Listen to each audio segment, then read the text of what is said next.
सुप्रभात बच्चों। हम पढ़ रहे हैं कविता घर की याद और कवि हैं भवानी प्रसाद मिश्र। जैसा कि हमने पढ़ा है इस कविता में, जो कवि भवानी प्रसाद मिश्र हैं वो 1942 के भारत छोड़ो आंदोलन के कारण जो है अंग्रेज़ों ने उनको जेल में डाल दिया था। तो इसके बाद जो है वो अब जेल में हैं और जेल में ही उन्होंने यह कविता लिखी है। वो जेल में रहते हुए जो है कहते हैं कि हम परिवार में मेरे से अलग मेरे 4 भाई और हैं, मैं 5वां हूँ, और जो मेरे माता पिता हैं वो मेरे जेल में बंद होने के कारण दुखी हैं। तो वह जो है सावन के महीने का मानवीकरण करता हुआ कहता है कि हे सावन, हे हरे सजीले सावन, मेरे माता पिता को मेरा संदेशा देना। वे मेरे बारे में सोचकर दुखी होंगे, लेकिन तुम उन्हें जाकर कहना मस्त हूँ मैं, कातने में व्यस्त हूँ मैं। उनको कहना कि मैं बहुत मस्त हूँ और सूत कातने में व्यस्त हूँ। जो चरखे से सूत काता जाता है, व्यस्त हूँ मैं, बिज़ी हूँ। और वज़न 70 सेर मेरा, और अब मेरा वज़न भी बहुत बढ़ गया है। मैं बहुत हृष्ट पुष्ट हूँ जेल में रहते हुए भी, और मेरा वज़न 70 किलो हो गया है और मैं बहुत सारा भोजन खाता हूँ। कूदता हूँ खेलता हूँ, दुख डटकर ठेलता हूँ। कहता है मैं खेलता कूदता हूँ मज़े से, और दुख का भी डट कर सामना करता हूँ। जो दुख है जेल में, जो भी दिक्कतें हैं उनका भी मैं सामना करता हूँ। यानी कि अपने दुख का तो वह अपने माता पिता के सामने व्यक्त करना ही नहीं चाहता। वह नहीं चाहता कि मेरे बारे में सोचकर मेरे माता पिता दुखी हों। वह कहता है दुख डटकर ठेलता हूँ, मैं दुख को भी डटकर सामना करता हूँ उसका, और उसे एक और धकेल देता हूँ।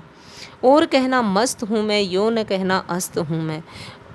मेरे माता पिता को मेरा ये संदेशा, मेरे घर वालों को मेरा ये संदेशा जाकर देना, हरे सजीले सावन, कि मैं यहाँ पर मस्त हूँ, मुझे कोई किसी प्रकार की समस्या या दुख नहीं है। और उसने यह न बताना, मेरी वास्तविकता मत बताना कि मैं उदास हूँ, निराश हूँ घर वालों से दूर रहने के कारण। मैं हताश हूँ या निराश हूँ। हाय रे ऐसा न कहना है कि जो वैसा न कहना। तू जैसा मुझे, हे हरे सजीले सावन, तू जैसा मुझे यहाँ दिखाई दे रहा है, यानी कि जैसा मैं तुम्हें दिखाई दे रहा हूँ कि मैं अपने घर वालों को याद करके दुखी हूँ, मुझे अपने घर वालों की बहुत याद आ रही है, ऐसा उन्हें मत बताना। किसको मत बताना? कवि के माता पिता को। किसको संबोधित कर रहा है कवि? हरे सजीले सावन को। कि मेरे माता पिता को यह मत जाकर बताना कि जो वैसा न कहना, कि जैसा मैं यहाँ दुखी हूँ ये बातें मेरे माता पिता को मत कहना। कह न देना जागता हूँ, आदमी से भागता हूँ।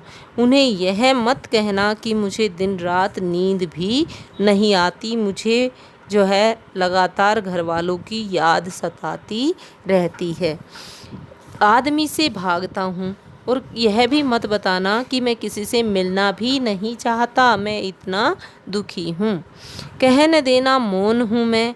और मेरे माता पिता को मेरे दुख के बारे में मत बताना कि मैं चुपचाप रहता हूँ और मैं खुद को भी नहीं समझ पाता कि मैं कौन हूँ। मुझे अपनी पहचान भी समझ नहीं आती। देखना कुछ बक न देना।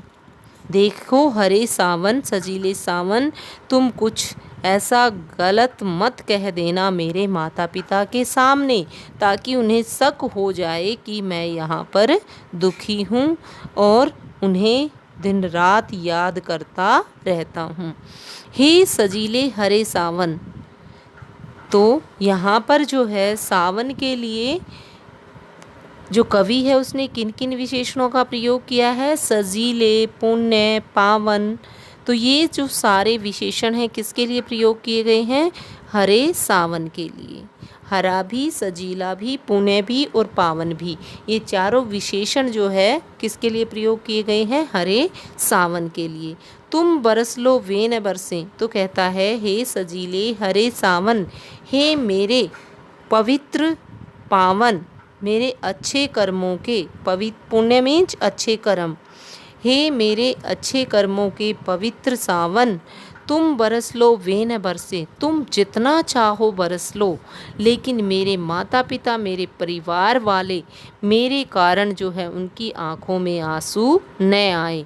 पांचवे को वे न तरसें, और अपने पांचवे पुत्र के लिए जो है, क्योंकि मैंने जैसा बताया है आपको कि जो कवि है वो पांचवें नंबर का बेटा है, 4 उसके और भी भाई हैं। तो कहता है मुझ पांचवें बेटे के लिए मेरे माता पिता न तरसें, तुम ऐसा संदेशा उनको सुनाना कि वे मेरे कारण दुखी न हों।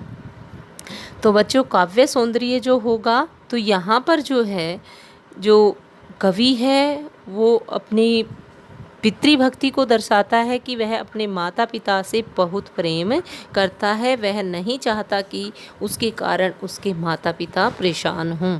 और दूसरा जो है यहाँ पर हम देख रहे हैं कि जो कवि है उसकी मानसिक पीड़ा जो है व्यक्त की गई है, और सावन का मानवीकरण किया गया है, इसलिए कौन सा अलंकार है? मानवीकरण अलंकार है। और यहाँ पर जो है आपका जो कवि है उसने विशेषणों का भी जो है प्रयोग किया है सावन के लिए। धन्यवाद बच्चों। ये कविता जो है काफ़ी लंबी थी और आज ये कविता जो है हमारी कंप्लीट हो चुकी है। नेक्स्ट टाइम जो है हम इसकी बैक एक्सरसाइज करेंगे। Thank you.